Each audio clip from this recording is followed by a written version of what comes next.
Judocanii moldoveni au făcut senzație la campionatul european de la Praga. Moldova s-a clasat pe locul 6 în clasamentul pe medalii, grație aurului cucerit de Victor Sterpu și bronzul adjudecat de Denis Vieru. Nu m-am așteptat, dar mă gândeam la o medalie minim și m-am pregătit pentru asta. Și avem un vis al meu ca să am rezultat la seniori. Și visul mi s-a împlinit prin multă muncă. Mă așteptam mai mult și meritam aurul, cred că mi-au spus-o foarte mulți oameni, dar din păcate nu a fost să fie. Acum, la momentul dat, am prins o formă destul de bună și am crezut în mine și chiar mi-am dorit acest rezultat.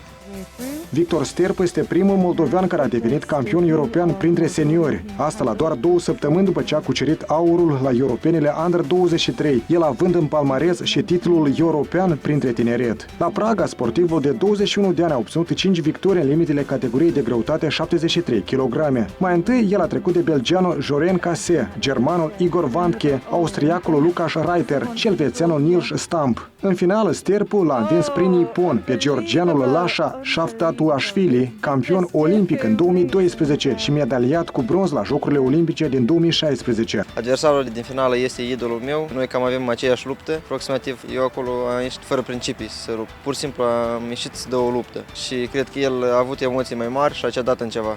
Și prin asta eu l-am învins. După luptă, da, cred că avea șoc, era supărat, dezamăgit în el. Am văzut că plângea, dar tineretul crește, cum să spunem.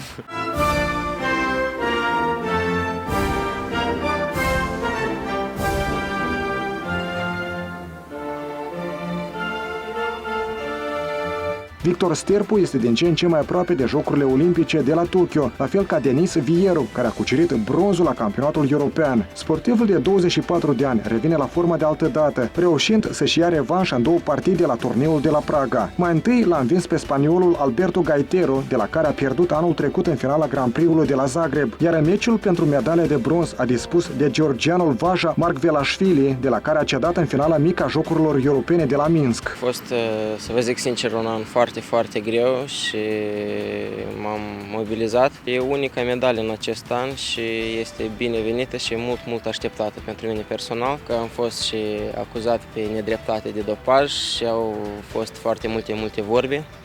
Pe lângă că am pierdut 2 medalii, mi s-au reîntors, plus foarte multe puncte, am picat de pe poziția 2 undeva pe 24. Amenda era de $10.000, trebuiam să întorc înapoi și a fost o persoană care m-a ajutat foarte mult. Eu vreau să menționez pe domnul Nicolae Juravski la Comitetul Olimpic, care ne-a acordat anume în momentul potrivit, m-a susținut foarte mult și chiar a făcut față. Sunt mândru și bucuros pe acest lucru.